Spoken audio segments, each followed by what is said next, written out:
Hello guys, ನಮಸ್ತೆ. ಎಲ್ಲರೂ ಹೇಗಿದ್ದೀರಾ? ನಾನಿವತ್ತು ಒಂದು ಹೊಸ ವಿಡಿಯೋದೊಂದಿಗೆ ಬಂದಿದ್ದೀನಿ. ಅದಕ್ಕೂ ಮೊದಲು ನನ್ನನ್ನು ಯಾರಾದರೂ ಫಸ್ಟ್ ಟೈಮ್ ನೋಡ್ತಾ ಇದ್ದರೆ, ನಾನು ವಿಜಯ ಹೆಗಡೆ ಅಂತ. ನಾನು ಲೈಫ್ ಕೋಚ್. ಅಂದರೆ ಲಾ ಆಫ್ ಅಟ್ರಾಕ್ಷನ್ ಇರ್ಬೋದು, ಲಾ ಆಫ್ ಎಸಂಪ್ಷನ್ ಇರ್ಬೋದು, ಅದನ್ನೆಲ್ಲದನ್ನು ಯೂಸ್ ಮಾಡಿಕೊಂಡು ನಮ್ಮ ಲೈಫನ್ನು ಇನ್ನೂ ಬ್ಯೂಟಿಫುಲ್ಲಾಗಿ ನಾವು ಯಾವ ರೀತಿ ಮಾಡ್ಕೋಬೋದು ಅಂತ ನಾನು ಹೇಳ್ತೀನಿ. ನಾನು ಪರ್ಸ್ನಲ್ ಸೆಷನ್ಸನ್ನು ತಗೊತೀನಿ, ಮೈಂಡ್ ರೀಪ್ರೋಗ್ರಾಮ್ ಮಾಡ್ತೀನಿ, ಆಮೇಲೆ ವೆಬಿನಾರ್ಸು, ಕ್ಲಾಸಸ್ಸು ಎಲ್ಲನೂ ತಗೊತೀನಿ. ನೀವು ನನ್ನನ್ನು ಆರಾಮಾಗಿ ಕಾಂಟ್ಯಾಕ್ಟ್ ಮಾಡ್ಬೋದು. ನನ್ನ ವಾಟ್ಸಪ್ ನಂಬರನ್ನು ನಾನು ಡಿಸ್ಕ್ರಿಪ್ಷನ್ ಬಾಕ್ಸಲ್ಲಿ ಹಾಕಿರ್ತೀನಿ. You can join me. ಅಂದರೆ ನಾನು ನಿಮ್ಮ ಡಿಸೈರ್ಸ್ ಏನಿದೆ, ನೀವು ಇವಾಗ ಮೆನಿಫೆಸ್ಟ್ ಯಾವುದನ್ನು ಮಾಡಬೇಕು ಅಂತಿರ್ತೀರ, ಸೊ ನಾನು ಅದಕ್ಕೆ ಹೆಲ್ಪ್ ಮಾಡ್ತೀನಿ. ನಿಮ್ಮ ಡ್ರೀಮ್ ಲೈಫನ್ನು ನೀವು ರೀಚ್ ಆಗೋಕ್ಕೆ ನಾನು ಹೆಲ್ಪ್ ಮಾಡ್ತೀನಿ. ಓಕೆನಾ? ನಿಮಗೆ ಇಷ್ಟ ಇದ್ದರೆ ನನ್ನನ್ನು ಖಂಡಿತವಾಗಿಯೂ ಕಾಂಟ್ಯಾಕ್ಟ್ ಮಾಡ್ಬೋದು. ನನ್ನ ಚಾನೆಲಲ್ಲಿ ತುಂಬ ಸಕ್ಸಸ್ ಸ್ಟೋರಿ ಇರುತ್ತೆ, ನೀವು ಬೇಕಿದ್ದರೆ ಅದನ್ನು ಕೂಡ ರೆಫರ್ ಮಾಡ್ಬೋದು. ಸೊ ಇವತ್ತು ಆ್ಯಕ್ಚುಲಿ ನಾನು ಮಾತಾಡೋಕ್ಕೆ ಬಂದಿದ್ದು ರೋಬೋಟಿಕ್ ಅಫರ್ಮೇಷನ್ ಬಗ್ಗೆ. ಯಾಕೆಂದರೆ ನಾನು ಆಲ್ರೆಡಿ ಮೋಸ್ಟ್ಲಿ ಹಾಕಿದ್ದೆ ಅನಿಸುತ್ತೆ, ಬಟ್ ಸ್ಟಿಲ್ ನನಗೆ ಇದು ಇನ್ನೂ ಇಂಪಾರ್ಟೆಂಟ್ ಅಂತ ಅನಿಸ್ತು. ಅದಕ್ಕೋಸ್ಕರ, ಯಾಕೆಂದರೆ ಇದರಿಂದನೇ ನಿಮ್ಮ ಲೈಫನ್ನು ನೀವು ಚೇಂಜ್ ಮಾಡ್ಕೋಬಹುದು. ತುಂಬ ಈಸಿ ಆಗಿದೆ. ಅದನ್ನು ನಾನು ಹೇಳೋಣ ಅಂತ ಬಂದೆ ಆ್ಯಕ್ಚುಲಿ. ಸೊ ಎಸ್, ಏನಿದು ರೋಬೋಟಿಕ್ ಅಫರ್ಮಿಂಗ್ ಅಂದರೆ ಮೆನಿಫೆಸ್ಟೇಷನ್ ಬಗ್ಗೆ ನಾನು ಆಲ್ರೆಡಿ ಎಷ್ಟೊಂದು ವಿಡಿಯೋಗಳನ್ನು ಮಾಡಿ ಹಾಕಿದ್ದೀನಿ. ನೀವು ಅದನ್ನು ರೆಫರ್ ಮಾಡಿ, ಏನಿದು ಮೆನಿಫೆಸ್ಟೇಷನ್ ಹಾಗೆ ಹೀಗೆ ಅಂತ. ಸೊ ರೋಬೋಟಿಕ್ ಅಫರ್ಮೇಷನ್ ಅಂದರೆ ರೋಬೋಟ್, ಇವಾಗ ರೋಬೋಟಿಗೆ ಏನಾದರೂ ಫೀಲಿಂಗ್ಸು ಅಥವಾ ಅದು ಇದು ಏನಾದರೂ ಇರುತ್ತೆ, ಫೀಲ್ ಮಾಡ್ಕೋಬೇಕು, ನೆನ್ಪಿಟ್ಕೋಬೇಕು, ಏನೂ ಇರಲ್ಲ. ಅದರಲ್ಲಿ ಏನು ಪ್ರೋಗ್ರಾಮ್ ಆಗಿದೆಯೋ ಅದನ್ನು ಅದು ರಿಪೀಟ್ ಮಾಡ್ತಾ ಇರುತ್ತೆ. That's it. ಸೊ ಫೀಲಿಂಗ್ಸ್ ಇಲ್ಲದೆ ನಾವು ಏನನ್ನು ಅಫರ್ಮ್ ಮಾಡ್ತೀವೋ ಅದು ರೋಬೋಟಿಕ್ ಅಫರ್ಮೇಷನ್. ಅಂದರೆ repetition, again and again repetition. So ನಮ್ಮ ಸಬ್ಕಾನ್ಷಿಯಸ್ ಮೈಂಡ್ ಬಗ್ಗೆ ನಿಮಗೆ ಗೊತ್ತೇ ಇದೆ. ಅದನ್ನು ನಾನು ಆಲ್ರೆಡಿ 3-4 ವಿಡಿಯೋವನ್ನು ಮಾಡಿದ್ದೀನಿ. ಅದನ್ನು ನೀವು ಬೇಕಿದ್ದರೆ ನೋಡ್ಬೋದು. ಸೊ ನಮ್ಮ ಸಬ್ಕಾನ್ಷಿಯಸ್ ಮೈಂಡಿಗೆ ಯಾವುದು ಅಂದರೆ ಅದಕ್ಕೆ ಯಾವುದು ಇಷ್ಟ ಆಗುತ್ತೆ ಅಂದರೆ ನೀವು ಅದಕ್ಕೆ ರೀಚ್ ಮಾಡಿದರೆ, ನೀವು ಸಬ್ಕಾನ್ಷಿಯಸ್ ಮೈಂಡ್ವರೆಗೆ ನಿಮ್ಮ ನೀವು ಅಂದ್ಕೊಂಡಿದ್ದನ್ನು ನೀವು ರೀಚ್ ಮಾಡಿದರೆ ನಿಮ್ಮ ಲೈಫಲ್ಲಿ ಅದು ಬಂದೇ ಬರುತ್ತೆ. ಓಕೆನಾ? ಇದ್ರ ಮೇಲೆ ಬುಕ್ಸ್ ಬಂದಿದೆ, ನಾನು ಎಷ್ಟೊಂದು ಕ್ಲಾಸ್ ತಗೊಂಡಿದ್ದೀನಿ, ಆ್ಯಂಡ್ ನಾನು ಮೈಂಡ್ ರೀಪ್ರೋಗ್ರಾಮಿಂಗ್ ಮಾಡ್ತೀನಿ ಸಬ್ಕಾನ್ಷಿಯಸ್ ಮೈಂಡ್ದು. ಸೊ ನೀವು ನನ್ನನ್ನು ಕಾಂಟ್ಯಾಕ್ಟ್ ಮಾಡ್ಬೋದು. ಅದರ್ವೈಸ್ ಬುಕ್ಸು ತುಂಬ ಇದೆ, ಅದನ್ನು ಬೇಕಿದ್ರೂ ಓದ್ಬೋದು. ಸೊ ಸಬ್ಕಾನ್ಷಿಯಸ್ ಮೈಂಡು ನಮ್ಮ ಲೈಫನ್ನು ಕಂಟ್ರೋಲ್ ಮಾಡುತ್ತೆ. ಇದನ್ನು ನೀವು ಆತ್ಮ ಅನ್ಬೋದು, ಅಥವಾ ನೀವು ಹೈಯರ್ ಯೂನಿವರ್ಸ್ ಅನ್ಬೋದು, ನೀವು ದೇವ್ರು ಅನ್ಬೋದು, ಏನು ಬೇಕಿದ್ರೂ ಹೇಳ್ಬೋದು. ಬಟ್ ಅದು ನಮ್ಮ ಕಂಟ್ರೋಲ್ ಮಾಡುತ್ತೆ. Everything is we are created. ಪ್ರತಿಯೊಂದನ್ನು ನಾವೇ ಕ್ರಿಯೇಟ್ ಮಾಡ್ತೀವಿ, ಮುಂದೆ ಮಾಡ್ತೀವಿ, ಹಿಂದೂ ಮಾಡಿದ್ದೀವಿ. ಸೊ ಪ್ರತಿಯೊಂದು ನಮ್ಮದೇ ಕ್ರಿಯೇಷನ್. ಆದ್ದರಿಂದ ಇದು ಹೇಗಾಗಿರುತ್ತೆ, ಯಾವ ರೀತಿ ಕ್ರಿಯೇಟ್ ಆಗಿರುತ್ತೆ? ಒಂದು ಸಿಂಪಲ್ ಎಕ್ಸಾಂಪಲ್ ಕೊಡ್ತೀನಿ. ಅಂದರೆ ನಾವು ಇದು ಮೋಸ್ಟ್ಲಿ ಲಾಸ್ಟ್ ಟೈಮು ಕೊಟ್ಟಿದ್ದೆ ಅನಿಸುತ್ತೆ, ಬಟ್ ಇದು ತುಂಬ ನಿಮಗೆ ಎಲ್ರಿಗೂ ಅನ್ವಯಿಸುತ್ತೆ. ಸೊ ನಾವು ಮೊದಲು ಏನು ಮಾಡ್ತಾಯಿದ್ವಿ, ಬಾಯ್ಪಟ ಅಂತ ಮಾಡ್ತಾಯಿದ್ವಿ. ಒಂದಿಷ್ಟನ್ನು ಡೈಲಿ ಹೇಳೋದು, ಅದನ್ನು ರಿಪೀಟ್ ಮಾಡೋದು. ಸೊ ಅದು ನಾವು ಸಾಯೋವರೆಗೂ ನಮಗದು ನೆನಪಿತ್ತು. ನನಗೆ ಇನ್ನೂ ನೆನಪಿದೆ. ನನಗೆ ಅಮ್ಮ ಟೇಬಲ್ಸನ್ನು ಹೇಳ್ಕೊಟ್ಟಿದ್ರು. ಅವ್ರು ಅಷ್ಟು ಟೇಬಲು ನನಗೆ ಸ್ಟಿಲ್ ನನ್ನ ಮೈಂಡಲ್ಲಿ ಇದೆ. ಅದು ನಾನು ಕೇಳಿದರೆ ಕೂಡಲೇ ಹೇಳ್ತೀನಿ. ಬಟ್ ಅದಾದಮೇಲೆಲ್ಲ ಕಲ್ತಿದ್ದೆಲ್ಲ ಅದೆಲ್ಲ ಅಷ್ಟೊಂದು ನಾನು ಅದನ್ನು ರಿಪೀಟೇಷನ್ ಮಾಡಿಲ್ಲ. ಅದಕ್ಕೋಸ್ಕರ ಏನಾಗಿದೆ, ನನ್ನ ಮೈಂಡಲ್ಲಿ ಅದೆಲ್ಲ ಇಲ್ಲ.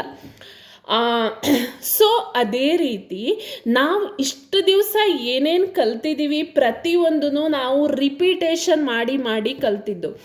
ರಿಪೀಟೇಷನ್ ಹೇಗಾಗತ್ತೆ ಅಂದರೆ, ಆಲ್ರೆಡಿ ನಿಮ್ಮಲ್ಲಿ ಒಂದು ಎಸಂಪ್ಷನ್ ಸೃಷ್ಟಿಯಾಗಿರುತ್ತೆ, ಒಂದು ಎಸಂಪ್ಷನ್ ಆಗಿರುತ್ತೆ.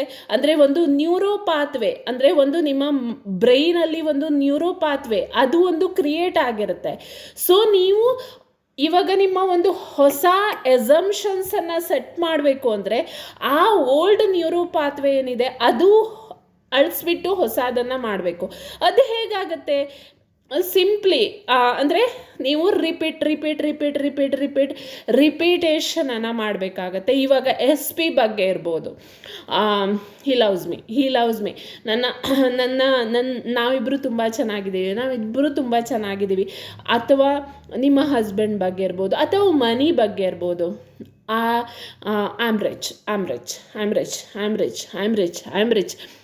ಐ ಆಮ್ ರಿಚ್ ಅಂತ ಏನು ನೀವು ಅದನ್ನು ಏನು ಮಾಡಬೇಕು, ಎಗೇನ್ ಆ್ಯಂಡ್ ಅಗೇನ್ ಕಂಪ್ಲೀಟಾಗಿ ಹೇಳ್ತಾ ಇರಬೇಕು. ಯಾವಾಗ ಹೇಳಬೇಕು? ಸುಮ್ಮನೆ ರೂಮಲ್ಲಿ ನಮ್ಮನ್ನು ಹಾಕ್ಕೊಂಡು ಹೇಳಬೇಕು ಅಂತಲೇ ನಾನು ಹೇಳಲ್ಲ.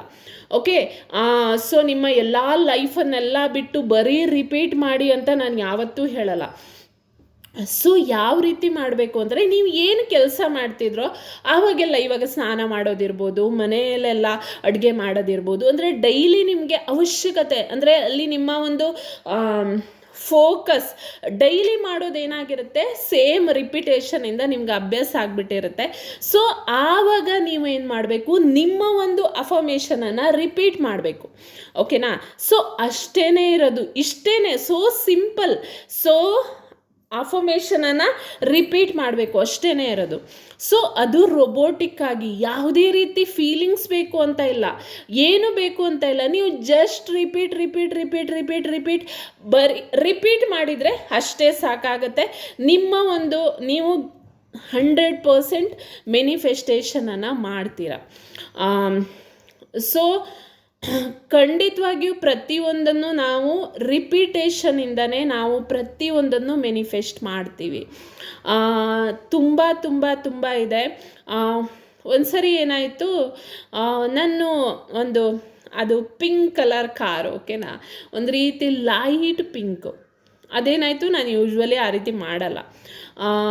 ಎಲ್ಲೋ ಒಂದು ಸಕ್ಸಸ್ ಸ್ಟೋರಿ ನೋಡಿದೆ ನಾನು, ಜಸ್ಟ್ ಒಂದು 2-3 ಸರಿ ನಾನು ಪಿಂಕ್ ಕಲರ್ ನೋಡ್ತೀನಿ, ಪಿಂಕ್ ಕಲರ್ ಕಾರ್ ಅಂತ. ಅದಾದ ನಂತರ ಯೂಶ್ವಲಿ ನಾನು ಇರೋದು ಬೆಂಗಳೂರಲ್ಲಿ, ಆ ರೀತಿ ಪಿಂಕ್ ಕಲರ್ ಕಾರನ್ನು ನಾನು ಇನ್ನೂ ನೋಡಿರಲಿಲ್ಲ. ಒಂದು ರೀತಿ ಲೈಟ್ ಪಿಂಕು, ಅದು ಕೆಲವೊಂದು ಮಹಿಳಾ ಪೊಲೀಸ್ ಜೀಪ್ಗಳ ಮಾತ್ರ ಆ ರೀತಿ ಪಿಂಕ್ ಇರುತ್ತೆ. ಅದಾದಮೇಲೆ ಫುಲ್ ಪಿಂಕ್ ಕಾರು, ಆ ರೀತಿ ಪಿಂಕ್ ಕಾರ್ ನೋಡೇ ಇಲ್ಲ ನಾನು. ಒಂದು ರೀತಿ ಅಮೇಝಿಂಗ್ ಅನಿಸ್ತು. ಲಿಟ್ರಲಿ ಅಷ್ಟೊಂದು ನಮ್ಮ ಬ್ರೈನ್ ಅನ್ನೋದು ಅಷ್ಟೊಂದು ಬ್ರಿಲಿಯಂಟು. ನಾವೇನು ಅಂದ್ಕೊಂಡಿದ್ದೀವೋ ನಮ್ಮ ಕಣ್ಮುಂದೆ ಅದನ್ನು ತಂದು ನಿಲ್ಲಿಸುತ್ತೆ. ಸೊ ಎಲ್ಲಿವರೆಗೆ ನಾವು ರಿಪೀಟ್ ಮಾಡಬೇಕು ಅಂದರೆ, ನಾನು ಎಲ್ಲಿವರೆಗೆ ಮಾಡ್ತೀನಂದರೆ, ನನ್ನ ಕಣ್ಣಿಗೆ ಅದು ಕಾಣಿಸೋವರೆಗೆ, ನಾನು ಏನನ್ನು ಅಫರ್ಮೇಷನ್ ಹೇಳ್ತಾ ಇದ್ದೀನೋ ಅದು ನನಗೆ ಕಾಣಿಸ್ಬೇಕು, ಅಲ್ಲಿವರೆಗೂ ನಾನು ಮಾಡ್ತೀನಿ. ಕಾಣಿಸಿ ಸ್ವಲ್ಪ ದಿವಸ ಮಾಡ್ತೀನಿ, ಅದು ನನ್ನ ಮ್ಯಾನಿಫೆಸ್ಟ್ ಆಗೋವರೆಗೂ ನಾನು ರಿಪೀಟನ್ನು ಮಾಡ್ತೀನಿ. ಓಕೆ, ರಿಪೀಟ್ ಸಿಂಪ್ಲಿ, ತುಂಬ ಕಷ್ಟ ಇಲ್ಲ. ಅಂದರೆ ಕೇಳ್ಬೋದು, ಮೇಡಮ್ 1 ವರ್ಷ ಆಗತ್ತಾ, 2 ವರ್ಷ ಆಗತ್ತಾ, ಹೀಗ ಅಂತ. ಅಷ್ಟೆಲ್ಲ ಬೇಕಾಗಲ್ಲ, ಓಕೆನಾ? ಅಷ್ಟೆಲ್ಲ ಟೈಮ್ ತಗೊಳ್ಳಲ್ಲ. 1 ವೀಕ್ ಮ್ಯಾಕ್ಸಿಮಮ್ 2-3 ಡೇಸಲ್ಲಿ ಆಗುತ್ತೆ ಅಂತ ಹೇಳ್ತಾರೆ. ನಿಮ್ಗೆ ಅಷ್ಟರಲ್ಲಿ ಆಗಿಲ್ಲ ಅಂದರೆ ಖಂಡಿತವಾಗಿಯೂ 1 ವೀಕಲ್ಲಂತೂ ಗ್ಯಾರಂಟಿ ನಿಮ್ಮ ಮ್ಯಾನಿಫೆಸ್ಟೇಷನ್ ಆಗೇ ಆಗುತ್ತೆ, ನೀವು ವೇವರ್ ಮಾಡದೇ ಇದ್ದರೆ. ವೇವರ್ ಅಂದರೆ ಹೇಗೆ ಅಂದರೆ, ಫಾರ್ ಎಕ್ಸಾಂಪಲ್ ಯೂಶ್ವಲಿ ಎಲ್ಲರೂ ಏನು SP ಬಗ್ಗೆ ತುಂಬ ಇದು ಮಾಡ್ತಾರೆ.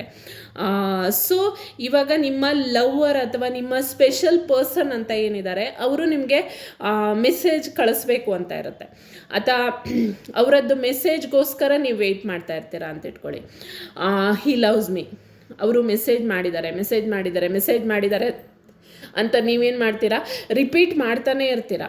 ಬಟ್ ಆವಾಗೇನೋ ನೋಡ್ತೀರಾ, ಮೊಬೈಲನ್ನು ಚೆಕ್ ಮಾಡ್ತೀರಾ, ಅಲ್ಲಿ ನಿಮಗೆ ಕಾಣಿಸಲ್ಲ, ಅದು 3Dಯಲ್ಲಿ ನಿಮಗಿನ್ನೂ ಕಾಣಿಸಲ್ಲ.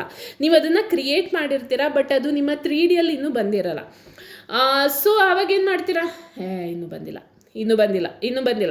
ಸೊ ಇನ್ನೂ ಬಂದಿಲ್ಲ, ಅವರು ಇನ್ನೂ ಕಳಿಸಿಲ್ಲ ಅನ್ನೋದನ್ನು ನೀವು ಎಗೇನ್ ಮ್ಯಾನಿಫೆಸ್ಟ್ ಮಾಡ್ತೀರಾ. ಆ ರೀತಿ ನೀವು ವೇವರ್ ಮಾಡಬಾರ್ದು. ಅಂದರೆ ಇವಾಗ ಮನಿ ಬಗ್ಗೆ ಇರ್ಬೋದು, ಮನಿ ಬಗ್ಗೆ ಏನಾಗುತ್ತೆ, ನನ್ನ ಅಕೌಂಟಲ್ಲಿ ಡ್ಯಾಶ್ ಮನಿ ಇದೆ ಅಂತ, 1 ಕೋಟಿ ದುಡ್ಡಿದೆ ಅಂತ ನೀವು ಅಫರ್ಮ್ ಮಾಡ್ತಾ ಇದ್ದೀರಾ ಅಂತ ಇಟ್ಕೊಳ್ಳಿ. ಬಟ್ ನಿಮ್ಮ ಬ್ಯಾಂಕಲ್ಲಿ ಅಷ್ಟೊಂದು ದುಡ್ಡು ಇರಲ್ಲ, ನೀವು ಅಂದ್ಕೊಂಡು ನೀವು ಅಫರ್ಮ್ ಮಾಡ್ತಿರೋಷ್ಟು ದುಡ್ಡಿರಲ್ಲ.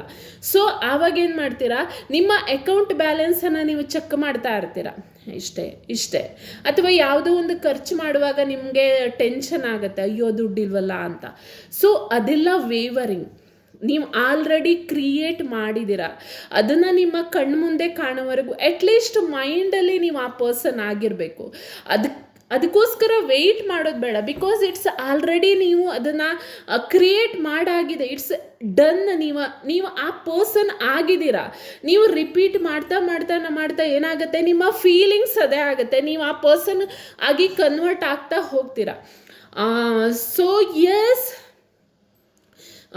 ನಾನು ಎಲ್ಲೋ ಒಂದು ವಿಡಿಯೋದಲ್ಲಿ ನೋಡಿದ್ದೆ, ಏನಂದರೆ ಎಲ್ಲೋ ಒಂದು ವಿಡಿಯೋದಲ್ಲಿ ನೋಡಿದ್ದೆ ನಾನು, ಇವಾಗ ಒಂದು ದೇವರದ್ದು, ಸಾರಿ ನನ್ನ ಮಗಳು ಬಂದು ಹೋದ್ಲು ಆ್ಯಕ್ಚುಲಿ.